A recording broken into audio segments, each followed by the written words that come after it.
Hello दोस्तों, कैसे हैं आप सब। और एक बार फिर से आपका स्वागत है हमारे एक नए वीडियो में। और जैसा कि आज सैटरडे एक जनरल वीडियो का हमारा ट्रेंड है और कुछ डिफरेंट चीज़ आज है। बेसिकली हम सेक्टर एनालिसिस करेंगे आने वाले 1 या 2 हफ्ते और 1 महीने के लिए, थोड़ा सा लॉन्ग टर्म व्यू के साथ करेंगे। और मैं आपको समझाऊंगा कि कौन से सेक्टर में मुझे ऐसा लग रहा है कि अब एक अच्छा अपमूव आ सकता है। तो फटाफट शुरू करते हैं।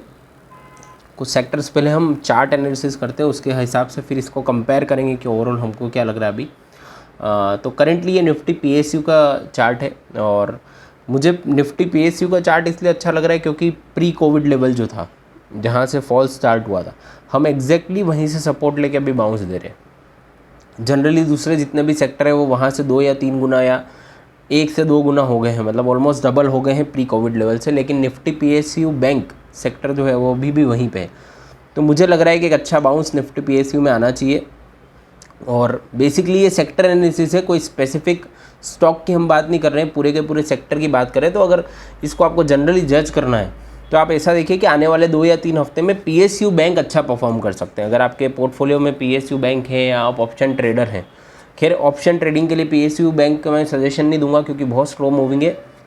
लेकिन अगर आप शॉर्ट टर्म ट्रेडर्स हैं तो हो सकता है पीएसयू बैंक का जो सेक्टर है वो आप एक अच्छा बाउंस यहाँ से दे, क्योंकि सपोर्ट से बहुत अच्छा एक सपोर्ट लेके हमने बाउंस दिया। तो हो सकता है हम इस लेवल तक जाएँ, मतलब 2538। तो ऑलमोस्ट यहाँ पे मुझे लग रहा है कि 1 से 2% का और बाउंस अभी आना चाहिए नेक्स्ट वीक में।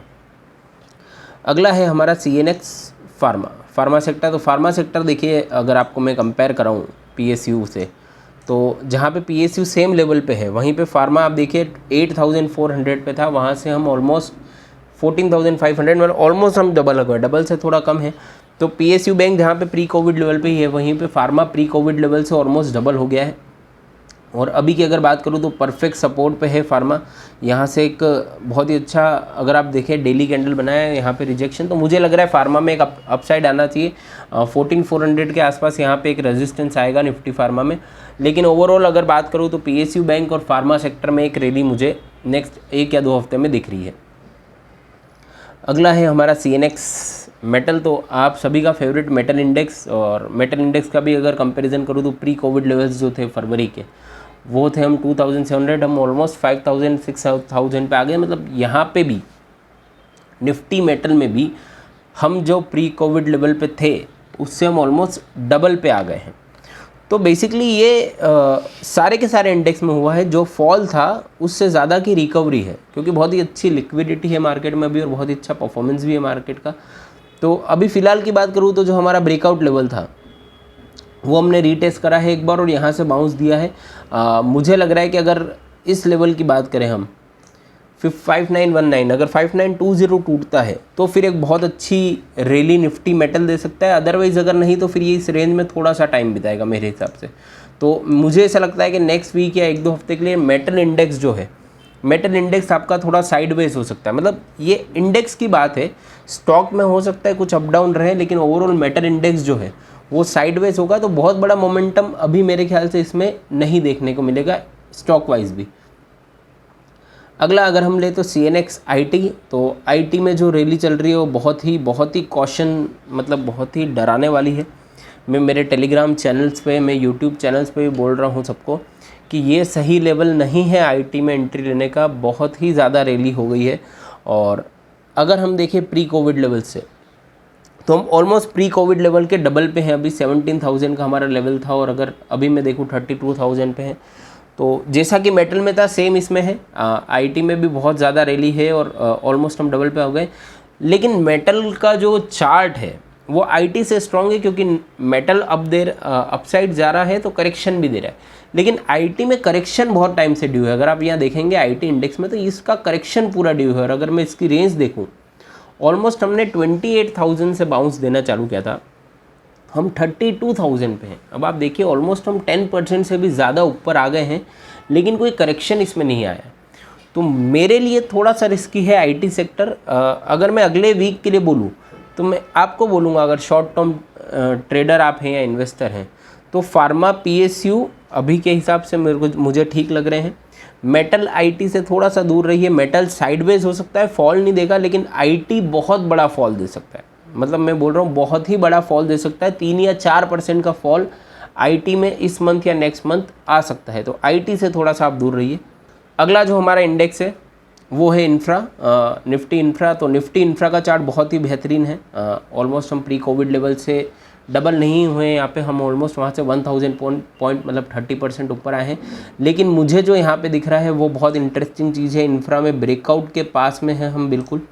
अगर इस कैंडल के इस लाइन के ऊपर CNX इंफ्रा निफ्टी इंफ्रा निकलता है तो बहुत ही अच्छी रैली इंफ्रा के स्टॉक्स आपको दे सकते हैं। DLF हो गया, GMR इंफ्रा हो गया, दूसरे जो बिल्डिंग स्टॉक्स हैं आप देख सकते हो, बहुत ही अच्छी उसमें एक रैली आ सकती है। तो मेरे ख्याल से इस पर थोड़ा सा ध्यान रखिए।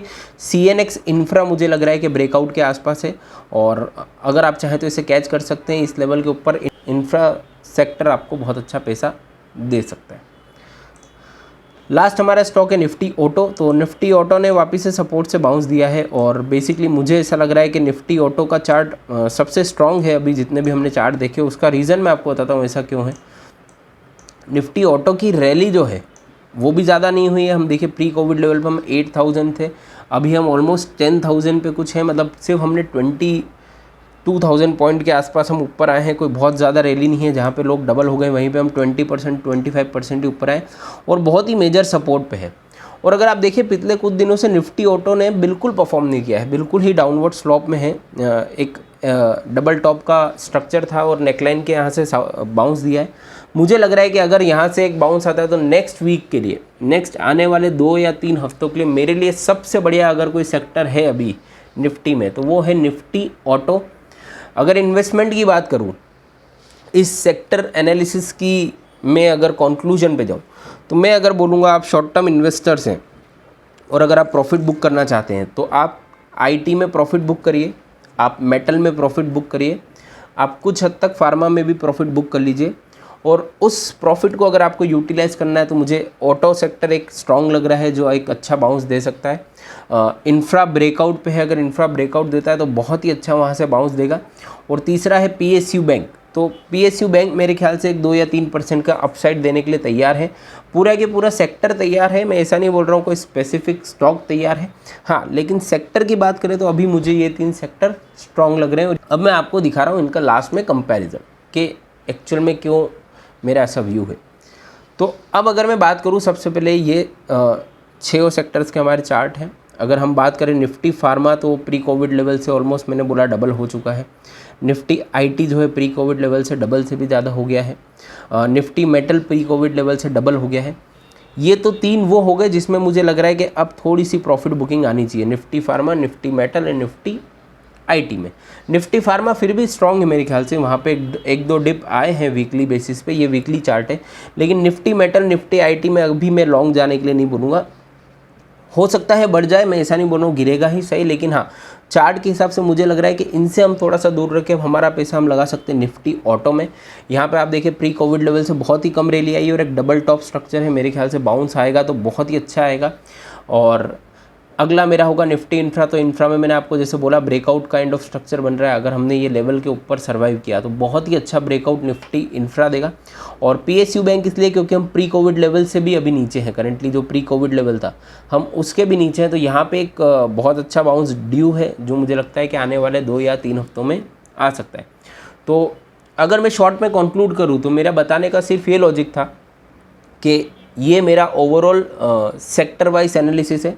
मैं किसी स्टॉक स्पेसिफिक एनालिसिस की बात नहीं कर रहा हूँ आपसे, सेक्टर वाइज एनालिसिस है। और अगर आपको इन सेक्टर्स में प्रॉफिट हो रहा है जहाँ पे थोड़ी सी रैली ज़्यादा हो गई या करेक्शन ड्यू है, जैसे मेटल हो गया, आईटी हो गया, तो आप वहाँ से पैसा निकाल के या कुछ पैसा निकाल के आप दूसरे सेक्टर्स में लगा सकते हैं, जैसे निफ्टी ऑटो हो गया, इंफ्रा हो गया। यहाँ पे मुझे दिख रहा है ब्रेकआउट या एक अच्छा अपसाइड का मूवमेंट पेंडिंग है। निफ्टी PSU बैंक भी एक अच्छा सेक्टर मुझे दिख रहा है, तो आप वहाँ पे पैसा लगा सकते हैं और शॉर्ट टर्म के लिए प्रॉफिट आप कमा सकते हैं। ये व्यू जो है मेरा ये 1 या 2 वीक के लिए है। मैं आपको ऐसा नहीं बोल रहा हूँ कि मंडे ट्यूसडे काम करेगा, ये वीकली बेसिस का व्यू है मेरा। तो नेक्स्ट 1 या 2 हफ्ते में जो मेरा व्यू है वो ऐसा हो सकता है। हम इसको वापस से नेक्स्ट वीक या उसके आने वाले हफ्ते में इसका एक बार एनालिसिस वापस से करेंगे। और वीडियो देखने के लिए थैंक यू। अगर आपको हमारे वीडियो, हमारे एफर्ट पसंद में आ रहे हैं तो प्लीज़ हमें लाइक करिए, शेयर करिए, सब्सक्राइब करिए और ज़्यादा से ज़्यादा लोगों से, अपने दोस्तों से कहिए कि हमें शेयर करें, सब्सक्राइब करें। चलिए मिलते हैं अगले वीडियो में। Thank you so much. जय हिंद, जय भारत।